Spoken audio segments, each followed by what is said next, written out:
when we look at this model, it allows us to expand to see that there's actually a lot of systems interacting. So racism can expand on, individual and interpersonal levels, yes, but also institutional, community, and within public policy.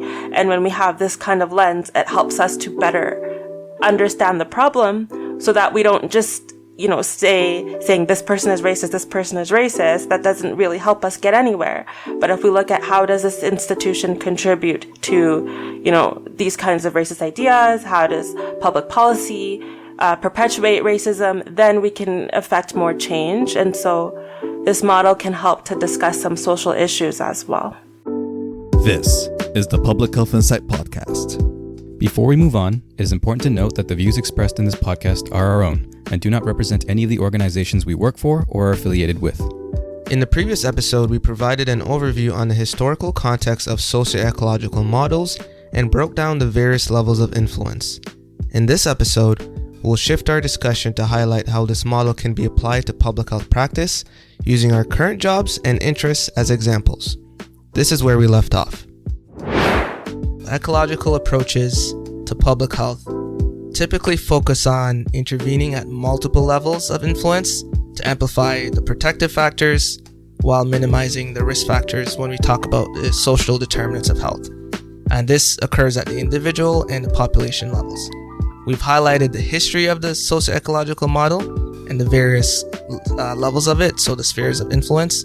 But we're going to transition this discussion to talk about perhaps the most important part of the socio-ecological model, and that is applying it to public health practice. Mm-hmm. So a model is only as good as the persons that are applying it and the way in which it is used. So why are these population health models used in public health? Why are we even talking about the socio-ecological model? I think that it's a great first step to first understand the problem that we're looking at. And in public health, it's complex. And, historically, we, like we mentioned before, we've seen health defined as only a biological thing. So these models, like the socio-ecological model, I think it's great because it allows us to visually see that there are a lot more interactions going on than previously thought.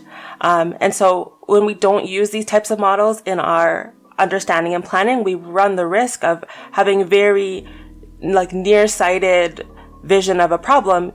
Then our interventions don't land as far. They don't meet the goals we're aiming to meet. So I think it helps to plan, conceptualize, and then make interventions that better meet the needs of the population. Yeah, absolutely. And I think even the visual representation of, if we're specifically talking about the socio-ecological model, it kind of promotes thinking of that upstream thinking approach where you're, okay, maybe the problem you think is at the individual level, but let's also consider these things. And hey, you might make a connection to see how different things are interrelated. And that allows you to ultimately plan more effective interventions and be able to evaluate the different interventions that you have to see if it has your desired effect.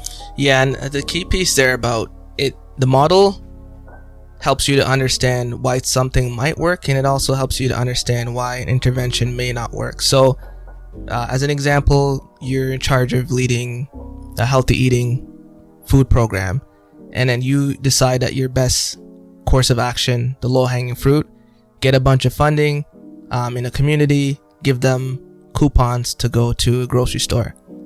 And then you do an evaluation maybe a month later, you realize that people are still eating fast food. And you're like, hey, I gave you guys, I thought money was what you needed to get the food so that you can cook it and then feed it to your family. But what that person neglected is that how close are these grocery stores? How accessible is public transportation? Do these individuals have, literacy to make the healthy foods in a way that, that's tasteful and that their family will eat it? And then in terms of their work schedule, are they able to go to a grocery store while it's open? What if they work, different shifts that don't allow them to get to those stores? So that's why this understanding the socio-ecological model or other frameworks for understanding health behavior is very important.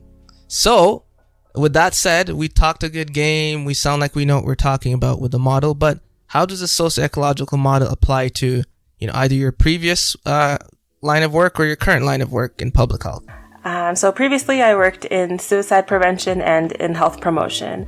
And so this model was used a lot in deciding, how do you best apply suicide prevention to a population? Which population are we looking at? Are we focusing just on individual behaviors or like their interpersonal or even at the public policy level?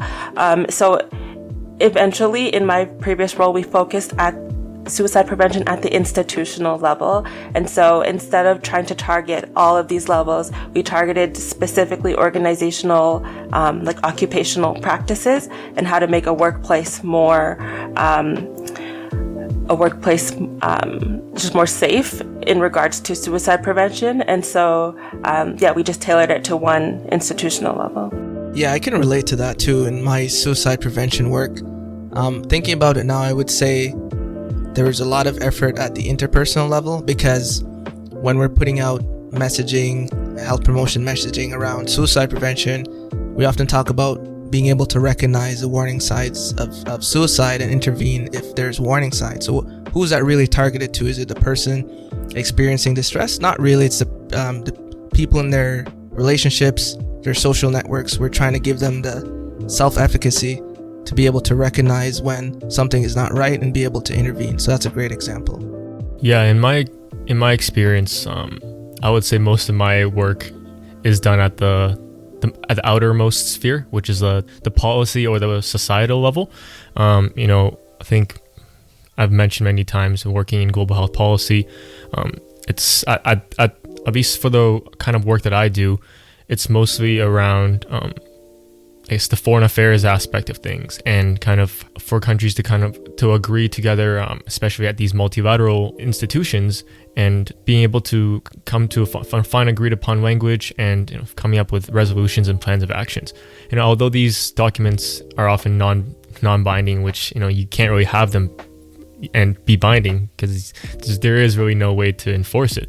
That being said, I think it's a good step forward to at least have whether it's regional or global almost action plan or goal to work towards, and it creates the political climate and creates the political environment in quotations here for more uptake for health related or public health focused interventions, so that it will eventually trickle down from the policy level down to the community and eventually into individual level. The other point that I'd like to mention, and I think I don't know if I mentioned this to Linda when we were doing our practicum together, but I think I found that the socio-ecological model to be a really good tool for applying and working to influence behavioral change, and whether this is in an organization or in a smaller community. But I found that, so at least for me during my practicum, I tried to apply this model to in our organization, so that we can kind of have a greater uptake in an initiative, right? And this initiative, although it wasn't health related, it had many of the same components as any health promotion program. You have your focus on trying to foster self-efficacy and knowledge component, teaching the individuals why it's important and why this initiative is good for the organization, as well as how it can help the individual improve their work.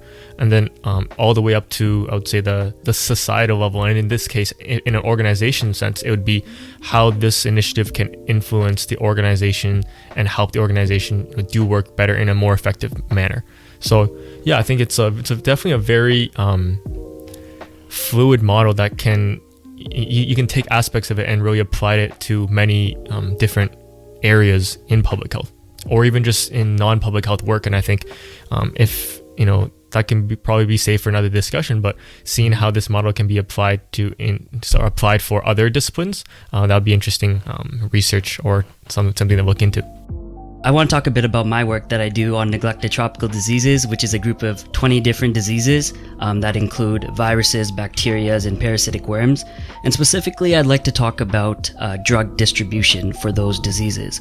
So for some of those diseases, an issue is around drug access and availability and how it's distributed within different endemic communities.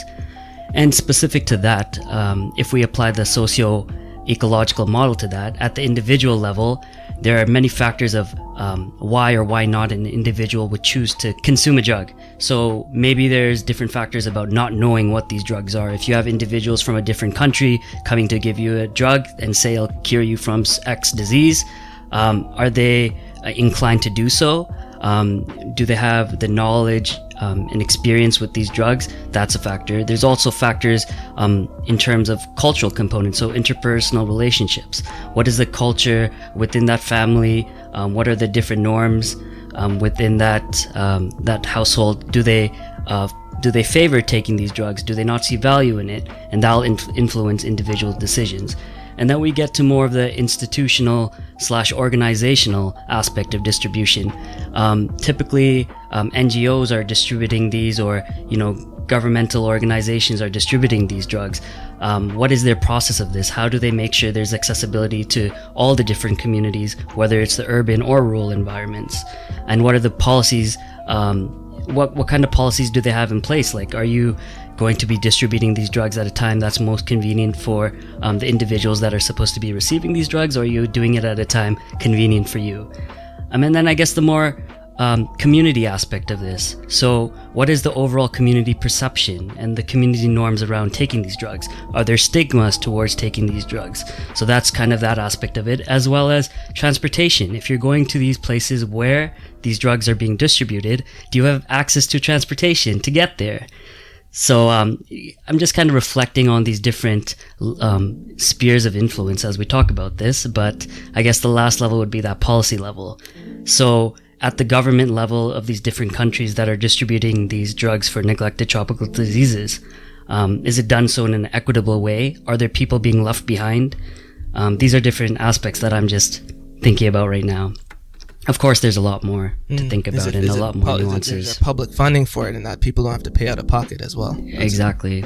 Or is there even history of maltreatment or historical abuses of power where people are rightful to not trust this medication? That could also influence. I don't know where that would fall. Perhaps under policy, community, but yeah, and I think it plays a huge role in community, because if there is an adverse event, individuals are going to be talking about it, and it's going to change people's and the community's perception on a drug, and they may be very resistant towards consuming these drugs. But perhaps if this lens is not taken, someone might say, oh, people just don't know enough, so they'll only focus on individual, whereas there are other influences that you have stated that would impact the uptake of the drug in the community. So it's a really good example. That's the whole point. That's the whole point of what we're trying to talk about. Why is this not working? Oh, perhaps there's other things you didn't consider. That's literally what we're talking about. I guess the whole thing with this, when we're talking about the socio-ecological model, and I think we're trying to talk about the benefits as well in a sense, I think it's very important to consider this model in a sense in order to consider the context, because as you get through these different levels, you learn more and more about the context of the situation or the specific issue that you're dealing with, which will help you make a more holistic and broad decision. As you could tell from the different experiences that we're sharing, there's so many different factors that can influence a certain outcome. So we talked about how we apply this model in practice in our daily work, but we also have interests and passions external to what we do in our everyday work currently. So how can this model be applied to address some of those public health issues that you're most passionate about in things like urban planning, mental health? LaShawn talked about neglected tropical diseases. Yeah, I think, this model, especially, that would say the broadness and the interdisciplinary kind of angle of it really allows for, as you mentioned, Gordon, earlier, those health and all policies discussions, right? And I'm sure as you all know, and maybe some of our listeners have kind of gotten the hint now that I'm very passionate about urban planning, but more so urban planning's connection with public health, and how at the core, in both disciplines, you are essentially focusing on improving and maintaining better health and well-being for all, right? And I think it really comes down to when you're talking about health, like what is health, and like what makes good health. And it's beyond just being physically healthy, but it's also kind of mentally being mentally well, having those social connections and those social support systems, and things like that. And so I think when you are looking to really apply and connect public health with urban planning, this socio-ecological model really becomes a very useful framework and tool to kind of draw those connections, because as we said, there's the individual level, interpersonal level, you have your organizational, community, and societal. All these levels, if you kind of look at how a community is planned, and how things like the built environment, or even just planning policies, social planning policies affect overall health. You can look at it at the individual level, how income levels are affected, and then you move all the way up to the societal levels, and how the way certain zoning laws, or like restrictions or things like that affect the community. I think also this model was really helpful for me when discussing topics like racism, because it helps to expand how we normally think about racism as, it's just individual and interpersonal. And then that causes a lot of animosity, and there's a lot of, conflict, because it's like, oh, you're saying I'm a hateful person. But when we look at this model, it allows us to expand to see that there's actually a lot of systems interacting. So racism can expand on, individual and interpersonal levels, yes, but also institutional, community, and within public policy. And when we have this kind of lens, it helps us to better understand the problem, so that we don't just, saying this person is racist, that doesn't really help us get anywhere. But if we look at how does this institution contribute to, these kinds of racist ideas, how does public policy perpetuate racism, then we can affect more change. And so this model can help to discuss some social issues as well. That's a fantastic point. And I've thought about it, but I haven't really thought about it, if you know what I mean. Like, there is, when we always talk about, like you said, individual and maybe institutional racism, but what about interpersonal? Like there's issues in your own family, there's issues in your own community, and then like at the policy level, there's discrimination. Right. So that's a great point. That's a great outlook. So we've talked about a lot of the strengths of this model, the socio-ecological model, the benefits in terms of public health and addressing public health related issues, global health related issues, and understanding why interventions may or may not work to address those public health issues. But what are some challenges of the underlying concepts in the framework, if any, and what are some challenges you've experienced while using the model? I think right off the bat, a challenge is that this is just a model. It's a framework. It's a theory. So it helps us to understand the problem, but then if you don't take it a step further, it's very limited. And, for a practical example, our resources are limited. And so this model is great to show what we could do if we had infinite resources, but, in most cases, we cannot act on each level of influence. And I think a weakness in this model is it doesn't allow for you to prioritize which level of influence may be the most effective if you can only choose one. And so I don't know how that could be added, maybe some sort of prioritizing measure, a scale, if that's even effective, I don't know. But it's definitely a weakness. The effectiveness of the model used in public health practice is based on the competency of that public health practitioner using that model. So, and that ties into my point, because I think the model is more, it tells you it gets deep down into how, giving you a framework to understand the context of population level behavior and population health outcomes. There's less of knowledge in it in terms of the how. And if you're talking about the individual level sphere of influence, we talk about skills, knowledge, self-efficacy.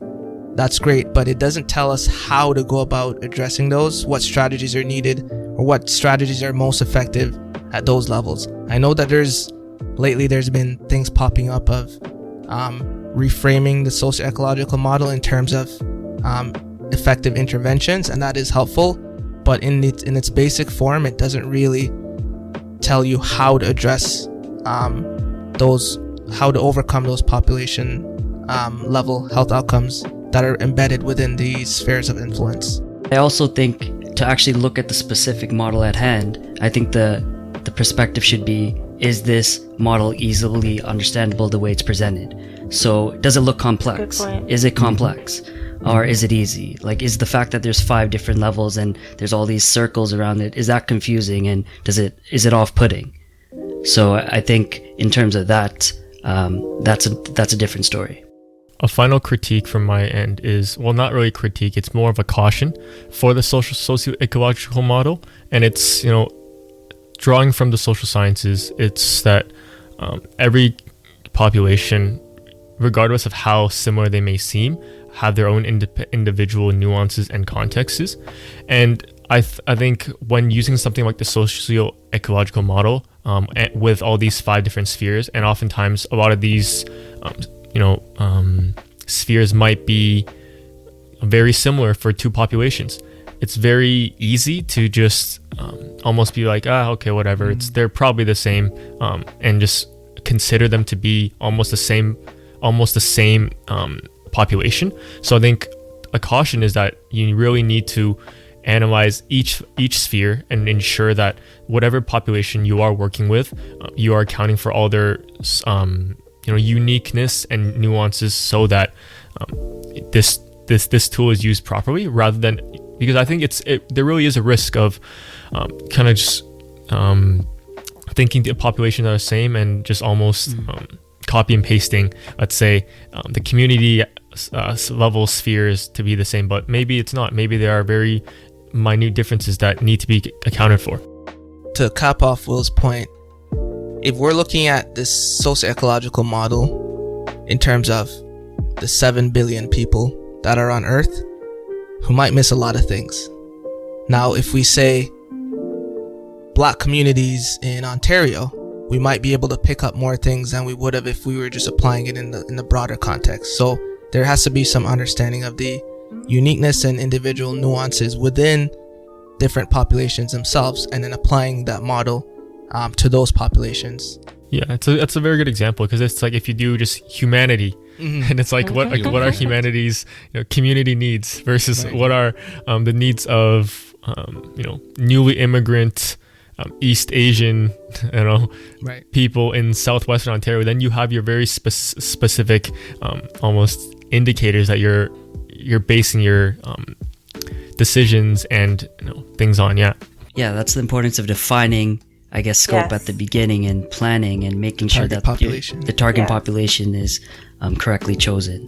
Mm-hmm. And this is a good first step, but it shouldn't be the only thing you do, right? Yeah, absolutely. And I guess that goes as to say as well, you probably need a collaborative approach when using this model, because it shouldn't just be one person's perspective being brought onto this model. It should be a community effort, or the different stakeholders that are involved in whatever project. For sure.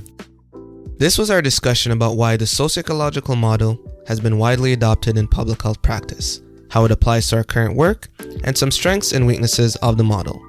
Join us in the next episode as we apply the socio-ecological model to the real-world example of COVID-19. My name is Gordon, your host for this episode, signing off. Thank you for listening to the Public Health Insight Podcast, your go-to space for informative conversations, inspiring community action. If you enjoy our content and would like to stay up to date, follow us on Instagram, Facebook, Twitter, and LinkedIn. To learn more about our community initiatives and how you can support us, visit our website at thepublichealthinsight.com. join the PHI community, and let's make public health viral.